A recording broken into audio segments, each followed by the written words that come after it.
Hello बच्चों, जय हिंद। Welcome to ITLC online. Last time हम लोगों ने कंप्लीट कर लिया था रेस्पिरेशन क्या होता है। आज हम लोगों को अगला टॉपिक कंप्लीट करना है कि ह्यूमन बींग्स में जो एक्सचेंज ऑफ गैसेस होता है वो कैसे होता है। तो स्टार्ट करते हैं। इसको स्टार्ट करने से पहले हमको दो तीन चीजें क्लियर करनी है कि अगर आपके बॉडी में कोई रिस्पायरेटरी ऑर्गन है तो रिस्पायरेटरी ऑर्गन कैसा होना चाहिए, उस रिस्पायरेटरी के ऑर्गन के क्या क्या फीचर्स होने चाहिए जिससे कि आसानी से एक्सचेंज ऑफ गैसेस वगैरह हो जाए। तो आज हमको पढ़ना क्या है, हमको समझना है रिस्पायरेशन इन टेरेस्ट्रियल एनिमल। जो टेरेस्ट्रियल एनिमल होते हैं उनमें रिस्पायरेशन कैसे होता है, यानी कि इंसानों की हम लोग बेसिकली बात करेंगे। थोड़ा सा और बात कर लेते हैं, जैसे एक्वेटिक एनिमल्स की अगर बात करें तो उसमें जैसे फिश की बात करें तो फिश में रिस्पायरेशन कैसे होता है, यानी एक्सचेंज ऑफ गैसेस फिश में कैसे होता है, थ्रू द गिल्स होता है। अर्थवॉर्म की बात करें उसमें क्यूटेनियस रिस्पायरेशन होता है। क्यूटेनियस का मतलब स्किन से एक्सचेंज ऑफ गैसेस होता है, ठीक है। जब रिस्पायरेशन बोले इसका मतलब एक्सचेंज ऑफ गैसेस की बात कर रहे हैं। इसके बाद अगर फ्रॉग की बात करें तो फ्रॉग में एक्सचेंज ऑफ गैसेस कैसे होता है। फ्रॉग का खतरनाक केस है। फ्रॉग जब टैडपोल या लार्वा के स्टेज में रहता है तो उस टाइम पे टैडपोल के स्टेज में उसके पास गिल्स होता है। इसके बाद जब फ्रॉग एडल्ट हो जाता है तो उस टाइम पे एक्सचेंज ऑफ गैसेस स्किन के थ्रू होता है और साथ में लंग्स के थ्रू होता है, क्योंकि फ्रॉग एम्फीबियन है ना। तो जब पानी में रहेगा तो कैसे एक्सचेंज ऑफ गैसेस होगा, पानी में थ्रू द स्किन होगा, और जब बाहर आ जाएगा तो कैसे होगा, थ्रू द लंग्स होगा। समझ बात आ रही है ना। तो इस तरह से फ्रॉग में मतलब एक्सचेंज ऑफ गैसेस होता है, ब्रीथिंग होती है। अब आगे हम लोग समझते हैं कि जो रिस्पायरेशन होता है टेरेस्ट्रियल एनिमल में उसमें क्या क्या चीजें होती है, उसको समझते हैं। तो जो ज्यादातर मेजॉरिटी ऑफ टेरेस्ट्रियल ऑर्गेनिज्म होते हैं उनमें जो रिस्पायरेटरी ऑर्गन होता है वो लंग्स होता है। थोड़ा सा ये बेसिक था तो इसको थोड़ा समझा देते, फिर आगे एक एक चीजें लिख के बताएंगे। तो टेरेस्ट्रियल ऑर्गेनिज्म में रिस्पायरेटरी ऑर्गन क्या होता है, लंग्स होता है। और रिस्पायरेशन जब लंग्स से होते है इसको पल्मोनरी रिस्पायरेशन कहते हैं। जैसे अगर एक्सचेंज ऑफ गैसेस स्किन से हो रहा है क्यूटेनियस रिस्पायरेशन, यहां से हो रहा है तो पल्मोनरी रिस्पायरेशन। इंसेक्ट में कैसे होता है, इंसेक्ट में छोटे छोटे होल्स होते हैं जिसको स्पाइरिकल्स बोलते हैं। समझ बात आई। तो इंसेक्ट्स में वैसे एक्सचेंज ऑफ गैसेस होता है। आगे समझते हैं फीचर ऑफ रिस्पायरेटरी सरफेस। ये बहुत इंपॉर्टेंट पॉइंट है, आपके एनसीईआरटी में दिया गया। रिस्पायरेटरी सरफेस का फीचर क्या क्या होना चाहिए, यानी कि अगर कहीं से एक्सचेंज ऑफ गैसेस हो रहा है तो उसमें ऐसा क्या हो कि एक्सचेंज ऑफ गैसेस आसानी से हो जाए, या रिस्पायरेटरी ऑर्गन ऐसा किस तरह से बना हो कि हम आसानी से ऑक्सीजन को इनहेल कर सके और आसानी से CO2 को बाहर निकाल सके। तो समझते हैं, ध्यान से देखो। तो हमारे पास यहां क्या है, फीचर ऑफ रिस्पायरेटरी सरफेस में रिस्पायरेटरी सरफेस है structure which increase the surface area for gaseous exchange, यानी कि जो रिस्पायरेटरी सरफेस होता है उसके पास एक ऐसा स्ट्रक्चर होना चाहिए जिससे कि आसानी से सरफेस एरिया इंक्रीज हो जाए गैसियस एक्सचेंज के लिए। जैसे हमारे केस में क्या है, एल्वियोलाई। तो एल्वियोलाई किस चीज में हेल्प करता है, गैसियस एक्सचेंज में हेल्प करता है। समझ बात आई।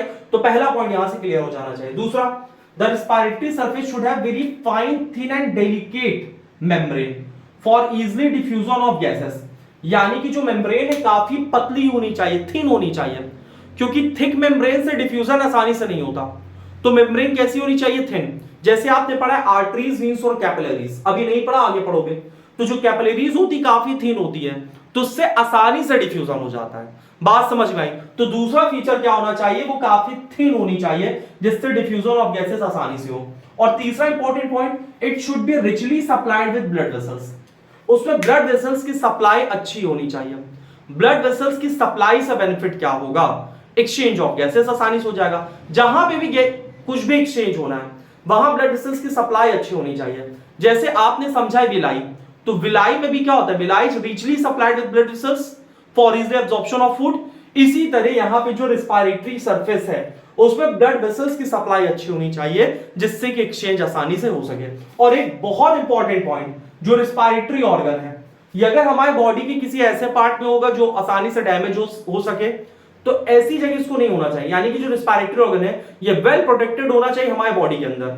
अब हमारे बॉडी के अंदर लंग्स कैसे प्रोटेक्टेड है, सामने से रिब्स है ना, बीच में चेस्ट बोन है, स्टर्नम है, नीचे से डायफ्राम है, पीछे से वर्टेब्रल कॉलम है। तो इस तरह से हमारा लंग्स एक एनाटॉमिकली एयर टाइट चैम्बर भी हो जाता है और प्रोटेक्टेड भी हो जाता है रिब्स के अंदर। इसके बाद यहां पे कुछ ना कुछ ऐसा मैकेनिज्म होना चाहिए जिससे कि हवा अंदर आए और हवा बाहर जाए। ये बहुत इंपॉर्टेंट है, क्योंकि ब्रीथिंग में होता क्या है, हमने ऑक्सीजन लिया और कार्बन डाइऑक्साइड रिलीज कर दिया, लेकिन कुछ ना कुछ ऐसा होना चाहिए ना हमारी बॉडी के अंदर जो हमारी लंग्स की कैविटी को बढ़ा दे। या लंग्स की कैविटी को घटा दें। लंग्स की कैविटी यानी लंग्स के अंदर का सरफेस एरिया बढ़ गया तो इंस्पायरेशन हो गया, और घट गया तो एक्सपायरेशन हो गया। तो कुछ ना कुछ ऐसा मैकेनिज्म होना चाहिए, और ये मैकेनिज्म कहां से आता है? ये मैकेनिज्म आता है आपका रिब्स से, स्टर्नम से, इंटरकोस्टल मसल से, डायफ्राम से। बात समझ में आ रही है ना यहां तक? अब हम लोग इसको आगे थोड़ा सा समझेंगे और ह्यूमन रिस्पायरेटरी सिस्टम समझेंगे, लेकिन उससे पहले थोड़ा सा एक पॉइंट हम लोग और समझ लेंगे कि जो ब्रीथिंग और एक्सचेंज ऑफ गैसेस होता है ना, ब्रीथिंग और गैसेस एक्सचेंज कैसे होता है इसके बारे में समझते हैं। ठीक है, तो थोड़ा सा इसको हम लोग और डिटेल में समझने जा रहे हैं। ध्यान से देखो अगला टॉपिक। अगला टॉपिक यहां पे क्या है? सबसे पहले ब्रीथिंग और रिस्पायरेशन के बीच में फर्क समझना है। ब्रीथिंग, ब्रीथिंग क्या होता है? It is the process by which exchange of gases अगर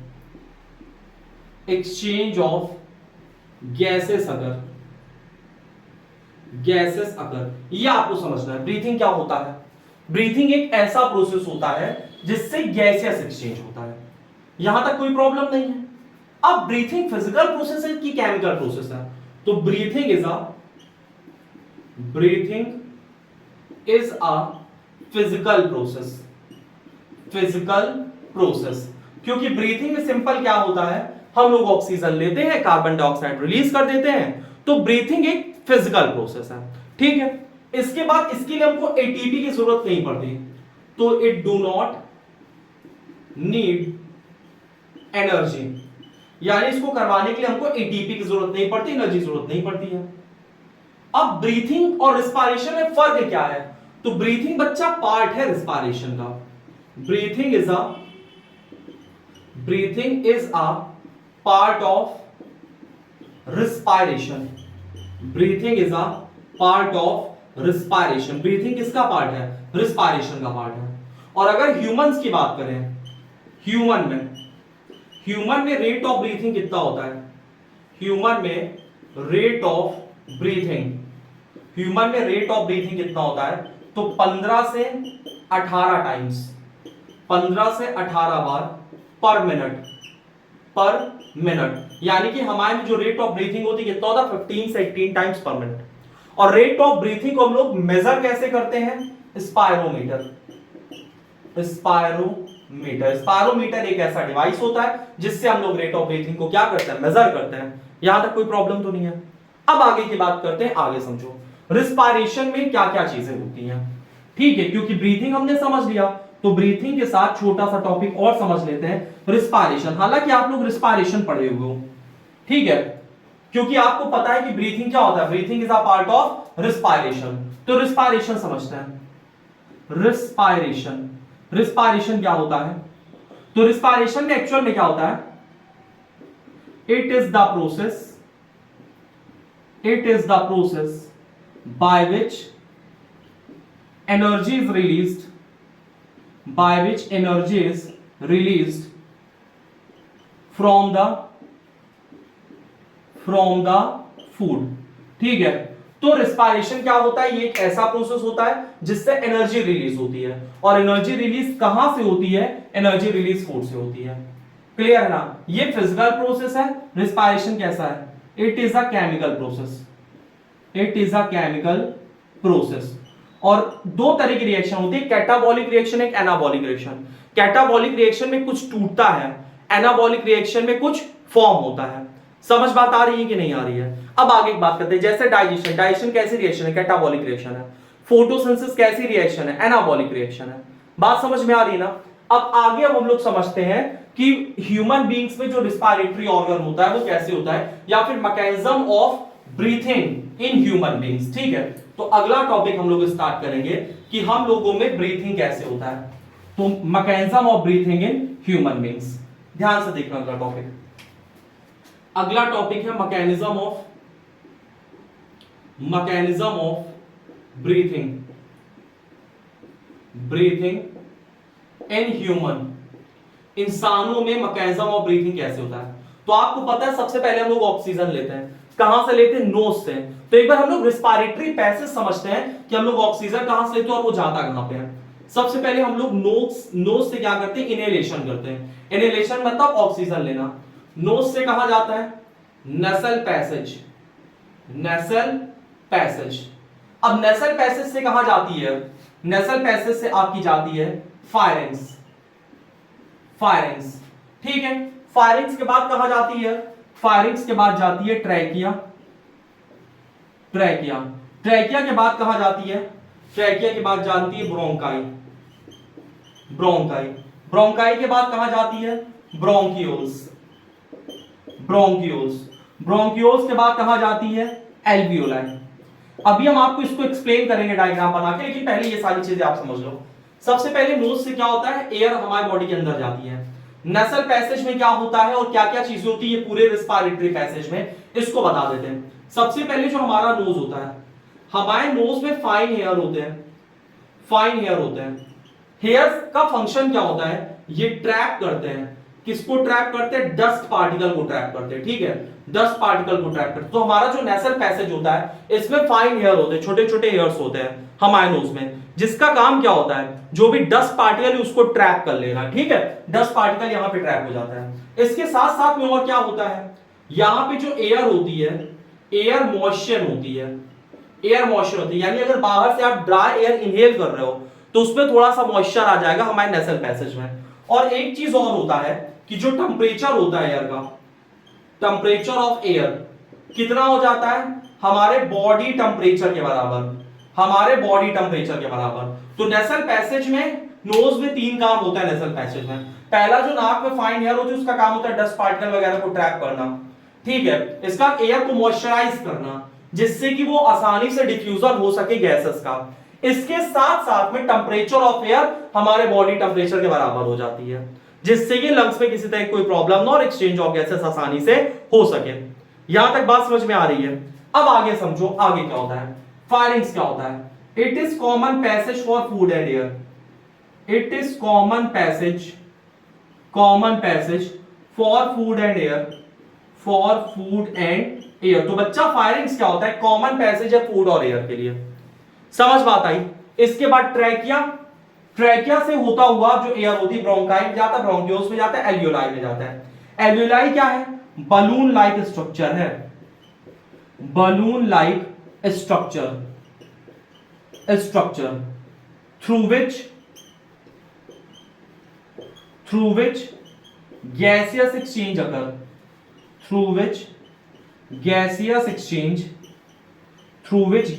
एक्सचेंज अकर, ठीक है। तो एल्वियोलाई क्या होता है? एक बलून लाइक स्ट्रक्चर होता है जिससे गैस एक्सचेंज होता है। अब 3 चीजें आपको समझना है, एक ट्रैकिया हो गया, एक ब्रोंकाई हो गया, एक ब्रोंकियोल्स हो गया।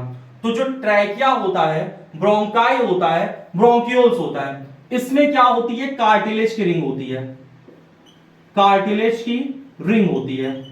और अच्छा, एनसीईआरटी में आपके 10th में सिर्फ यही दिया गया है कि ट्रैकिया में कार्टिलेज की रिंग होती है, लेकिन अगर हम इसको डिवाइड करें तो ट्रैकिया होता है, ब्रोंकाई होता है, ब्रोंकाई में प्राइमरी, सेकेंडरी, टर्शियरी ब्रोंकाई होता है, ब्रोंकियोल्स होता है, टर्मिनल ब्रोंकियोल्स होता है, फिर जाके एल्वियोलाई होता है। समझ बात आई? तो जो इनिशियल ट्रैकिया में तो होता ही है, ब्रोंकाई में तो होता ही है कार्टिलेज की रिंग, ब्रोंकियोल्स में भी होता है, ठीक है। लेकिन कुछ ब्रोंकियोल्स में होता है, टर्मिनल ब्रोंकियोल्स में नहीं होता है। तो ट्रैकिया, ब्रोंकाई, ब्रोंकियोल्स में क्या होता है? कार्टिलेज की रिंग होती है, जिसका काम क्या होता है? It prevent the collapse of respiratory passage,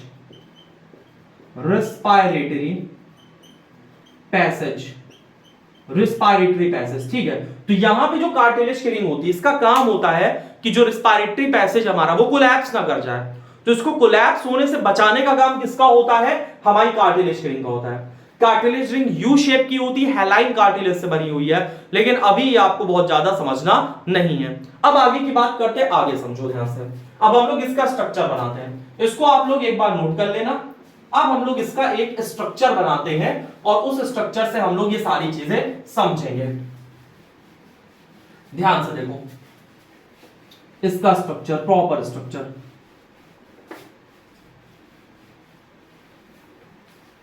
चलिए समझो इसका प्रॉपर स्ट्रक्चर। अब अगर एक ह्यूमन की स्ट्रक्चर बना है, यहाँ पे ये ह्यूमन का स्केलेटन हो गया, ठीक है। इसके बाद ये नोज हो गया, नोज से यहां माउथ हो गया, ठीक है। ये स्ट्रक्चर यहां पे कुछ ऐसा बन गया। इसके बाद होता क्या है, यहां से अब हम एक एक चीजें समझा रहे हैं। देखो ये नाक हो गई, नेसल पैसेज, नोज और नेसल पैसेज, ठीक है। माउथ से इसने खाना खाया, ये firings, common passage for food and air. इसके बाद लायरिंग्स, और साथ में यहां क्या होता है, ट्रैकिया होता है। तो ये आपका क्या हो गया, नोज। नोज ये क्या है आपका, nasal passage, nasal passage. Nasal passage के बाद ये क्या है, फायरिंग्स। फायरिंग्स क्या होता है, common passage for food and air, common passage for food and air, food and air. Common passage for food and air क्या होता है, फायरिंग्स होता है। फायरिंग्स के बाद अब अच्छा एक चीज और यहां पे आपको समझना है, फायरिंग्स के बाद क्या होता है, एक तो इधर आपका चला आता है विंड पाइप, और एक इधर साइड चला जाता है आपका ईसोफेगस, और यहां पे इस होल को बोलते हैं हम लोग ग्लॉटिस। ग्लॉटिस, और ग्लॉटिस के ऊपर इस कार्टिलेजिनस फ्लैप होता है, इसको बोलते हैं इपीग्लॉटिस। इपीग्लॉटिस। तो इपीग्लॉटिस का फंक्शन क्या होता है, एपिग्लॉटिस का फंक्शन होता है to prevent the entry of food into the windpipe. यानी कि ग्लॉटिस होल होता है जिसके थ्रू एयर जाती है, लेकिन एपिग्लॉटिस इसके ऊपर एक ढक्कन लगा होता है, समझ बात आई, जिससे कि खाना आपका फूड पाइप में जाए, ना कि विंड पाइप में जाए। तो ये आपको समझना है। अब हम इस स्ट्रक्चर को रफ करते हैं और इसके बाद इसको थोड़ा और डिटेल में समझाते हैं, ध्यान से समझिए। ग्लॉटिस, एपिग्लॉटिस याद रखना। एपिग्लॉटिस क्या होता है, कार्टिलेजिनस फ्लैप होता है, जिसका काम होता है prevent the entry of the food into the glottis, यानी कि विंड पाइप में खाना नहीं जाने देता। अब हम लोग इसको थोड़ा सा सीधा ही रखते हैं जिससे कि समझना आसान हो लंग्स का स्ट्रक्चर। तो ध्यान से देखो, यहां पे ये इस तरह से ट्रैकिया आ गया, यहां लायरिंग्स होता है, ठीक है। ये यहां पे क्या होता है, लायरिंग्स होता है, ये लायरिंग्स होता है।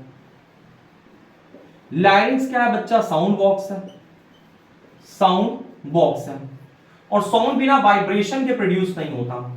लायरिंग्स के बाद जो अगला स्ट्रक्चर है आपका, ट्रैकिया। लायरिंग्स के बाद ये ट्रैकिया आ गया, ठीक है। ट्रैकिया के बाद ये ट्रैकिया दो पार्ट में डिवाइडेड होता है। ट्रैकिया कितने पार्ट में डिवाइड होगा, दो पार्ट में, जिसको हम लोग बोलते हैं ब्रोंकाई। तो यहां पे ये आपका आ गया ट्रैकिया, ध्यान से समझना, ये है आपका ट्रैकिया, और ट्रैकिया के बाद ये आपका है लंग्स, ठीक है। यहां पे थोड़ा ट्रैकिया वाला पार्ट कवर कर रहे हैं, ये लंग्स है, यहां तक कोई प्रॉब्लम नहीं है।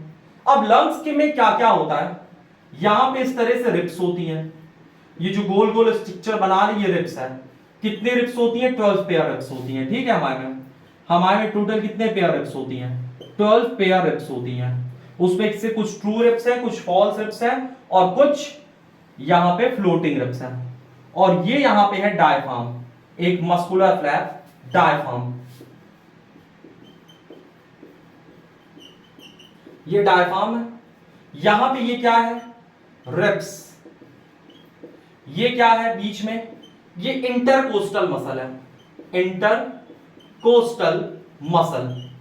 इंटरकोस्टल मसल क्या करता है, ये हमको एक्सचेंज ऑफ गैसेस में हेल्प करता है। यहां पे ये जो जगह है, ये जगह, इसको बोलते हैं कार्डियक नॉच। कार्डियक नॉच, यानी कि तुम्हारा हार्ट यहीं पे रखा रहता है, समझ बात आई। इसके बाद ये वाला है ब्रोंकाई, ये जो दो पार्ट में डिवाइड हो गया, इसको हम लोग क्या बोलेंगे, ब्रोंकाई। ब्रोंकाई, ब्रोंकाई किस में डिवाइड होता है, ब्रोंकाई डिवाइड होता है आपका ब्रोंक्यूल्स में, ठीक है। यहां पे ब्रोंकाई किस में डिवाइड हो गया, ब्रोंक्यूल्स। ब्रोंकाई, ब्रोंक्यूल्स, ठीक है। इसके बाद ब्रोंक्यूल से क्या जाता है, यहां पे एल्वियोलाई। ये क्या है, एल्वियोलाई। और एल्वियोलाई क्या होता है, site of gaseous exchange, site of gaseous exchange, site of gaseous exchange. आप लोग एक बार इस डायग्राम को देखो, फिर हम लोग और थोड़ा सा डिटेल में समझेंगे। एक बार आप लोग प्रॉपर वे में इस डायग्राम को देखो, समझ बात आ रही है? फिर से समझो। यहां पे नाक से हमने सांस लिया, ऑक्सीजन भी नेसल पैसेज में, ठीक है। और नोज और नेसल पैसेज में क्या होता है, जो हेयर्स होते हैं नाक में, उसका काम क्या होता है कि जो भी डस्ट पार्टिकल है उसको रोक लेना। और साथ में म्यूकस होता है नेसल पैसेज में, तो म्यूकस का काम क्या होता है, उस डस्ट पार्टिकल को चिपका लेना, कोई बैक्टीरिया वगैरह उसको चिपका लेना। इसके बाद साथ साथ में एयर, यहां मॉइस्चर होती है, एयर थोड़ा मॉइस्ट हो जाती है और एयर हमारे बॉडी टेम्परेचर बराबर हो जाती है। इसके बाद यहां से एयर कहां पहुंचती है, फायरिंग्स में। फायरिंग्स क्या है, कॉमन पैसेज है फूड और एयर के लिए। इसके बाद लायरिंग से होती हुई एयर पहुंचती है हमारे ट्रैकिया में। अब ट्रैकिया में क्या क्या चीजें होती हैं, ट्रैकिया फिर डिवाइड करता है ब्रोंकाई में, ब्रोंकाई से ब्रोंकियोल्स, ब्रोंकियोल से टर्मिनल ब्रोंकियोल्स जाता है, और फिर इसके बाद लास्ट में क्या आता है, alveoli. Alveoli is the site of gases exchange. यहां पे मसल है, ये इंटरकोस्टल मसल है, ये नीचे डायफ्राम है, मस्कुलर फ्लैप होता है डायफ्राम, ठीक है। यहां पे कार्डियक नॉच है, यहां तक कोई प्रॉब्लम तो नहीं है ना। और ये जो ट्रैकिया है, इसके चारों तरफ किसकी रिंग है, कार्टिलेज रिंग, कार्टिलेज रिंग। और कार्टिलेज रिंग का फंक्शन क्या होता है, कार्टिलेज रिंग यहां पे मदद करता है कि ट्रैकिया हमारा कोलैप्स ना करे, रिस्पायरेटरी पैसेज कोलैप्स ना करे। यहां तक बात समझ में आ रही है, इसको नोट कर लो। अब हम लोग अगला टॉपिक समझेंगे यहां पे। इसको समझने के बाद हम लोग अगला टॉपिक समझेंगे कि यहां पे जो मैकेनिज्म होता है ब्रीथिंग का, वो मैकेनिज्म क्या है ब्रीथिंग का, ठीक है। तो अगला टॉपिक हम लोग समझेंगे mechanism of breathing, mechanism of breathing. तो चलो स्टार्ट करते हैं अगला टॉपिक। अगला है mechanism of breathing. Mechanism of breathing में हमको सबसे पहले समझना है इंस्पायरेशन। इंस्पायरेशन, इंस्पायरेशन मतलब क्या होता है, taking oxygen, taking oxygen, clear है। अब इंस्पायरेशन कैसे होता है, ध्यान से समझो।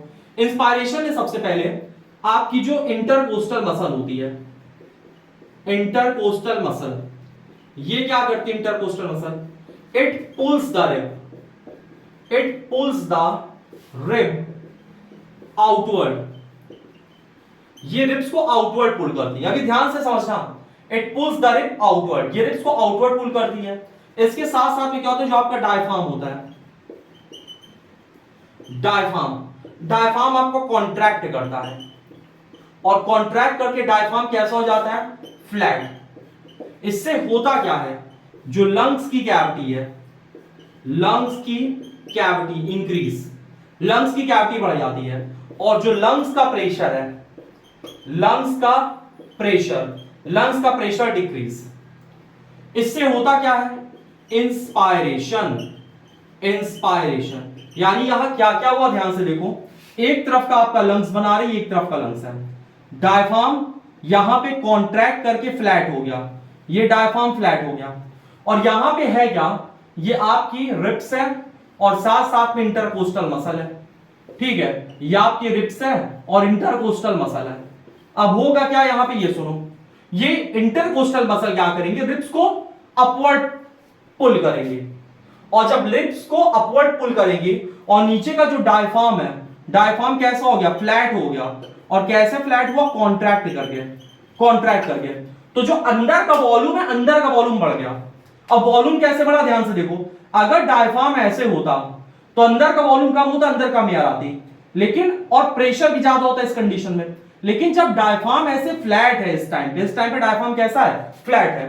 तो फ्लैट डायफ्राम के टाइम पे क्या हो रहा है कि जो अंदर का वॉल्यूम है, अंदर का वॉल्यूम इंक्रीज कर गया, ठीक है। अंदर का वॉल्यूम इंक्रीज कर गया, यानी लंग्स की कैविटी इंक्रीज कर गई, थोरेसिक कैविटी बढ़ गई, और लंग्स में प्रेशर क्या हो गया, डिक्रीज हो गया। इससे क्या हुआ, जो एयर थी बाहर उसका प्रेशर ज्यादा हो गया, और एयर आ गई higher pressure to lower pressure. बात समझ में आ रही ना। इससे क्या हो गया, इंस्पायरेशन हो गया। फिर से समझो, हमने सांस लिया, यानी कि हमारी इंटरकोस्टल मसल क्या किया, रिब्स को ऊपर पुल किया और डायफ्राम नीचे फ्लैट हो गया। लंग्स का जो वॉल्यूम था बढ़ गया, और बाहर से एयर कहां आ गई, हमारे लंग्स में। समझ बात आई। अब दूसरा समझते हैं एक्सपायरेशन कैसे हो रहा है यहां पे। इंस्पायरेशन के बाद अगला है एक्सपायरेशन। एक्सपायरेशन, एक्सपायरेशन क्या होता है, रिलीजिंग कार्बन डाइऑक्साइड, एक्सपायरेशन बच्चा क्या होता है, रिलीजिंग CO2, यानी कि जो एयर आपने इनहेल करी अब उसको एक्सहेल करना है।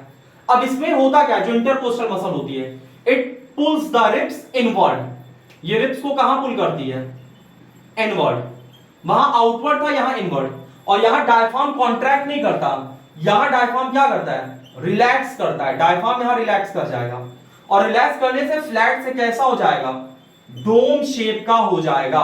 अब डोम शेप का क्या मतलब है, ध्यान से देखो, यहां पे ये जो रिब्स अपवर्ड गई थी ये इनवर्ड आ जाएगी, ठीक है, और डायफ्राम ये जो डोम, ये जो फ्लैट है, फ्लैट से कैसा हो जाएगा, डोम शेप, कैसा हो जाएगा, पहले तो रिलैक्स कर जाएगा, रिलैक्स कर जाएगा, और इसका शेप कैसा हो जाएगा, डोम शेप का हो जाएगा, डोम शेप का हो जाएगा। इससे जो लंग्स की कैविटी है या जो थोरेसिक कैविटी है ये डिक्रीज हो जाएगी, और लंग्स का प्रेशर इंक्रीज हो जाएगा, और इंस्पायरेशन से क्या हो जाएगा, एक्सपायरेशन हो जाएगा, एक्सपायरेशन हो जाएगा। हालांकि इसमें स्टर्नम का भी रोल होता है, लेकिन वो सारी चीजें अभी हम लोगों को नहीं समझने, इतना बहुत है आपके सिलेबस के लिए, बात समझ में आ गई ना। तो यहां पे एक्सपायरेशन इस तरह से होता है, यानी हुआ क्या, लंग्स की यहां टोटल कैविटी डिक्रीज कर गई, और लंग्स की कैविटी डिक्रीज करने की वजह से इसका जो थोरेसिक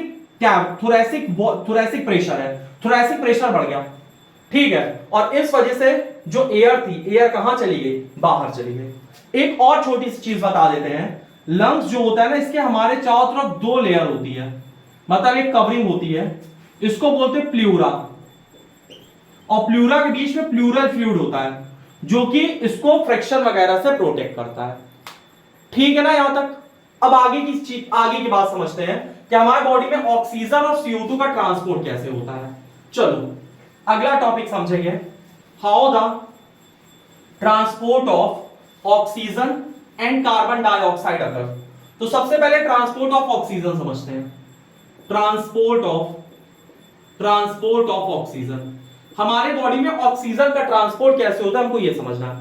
तो आपको पता है एक बहुत अच्छा हमारे बॉडी में सेल होता है आरबीसी, जो मैच्योर मैमिलियन आरबीसी होता है उसमें न्यूक्लियस नहीं होता, आपको ये याद रखना है। तो आरबीसी में न्यूक्लियस नहीं है, ठीक है। तो आरबीसी में क्या होता है, हेमोग्लोबिन होता है, हेमोग्लोबिन कंबाइन करता है ऑक्सीजन के साथ और बनाता है HbO2, यानी ऑक्सी हेमोग्लोबिन, ऑक्सी हेमोग्लोबिन।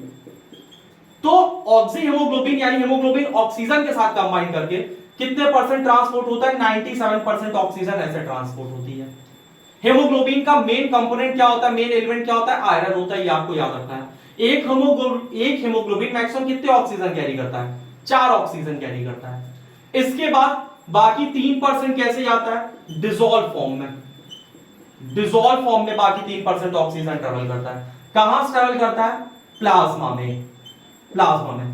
जबकि वहीं पे हम अगर CO2 की बात करें, कार्बन डाइऑक्साइड, तो कार्बन डाइऑक्साइड 20 से 25% किस फॉर्म में जाता है, आरबीसी के साथ कंबाइंड होकर जाता है, यानी हेमोग्लोबिन के साथ कंबाइंड होकर जाता है।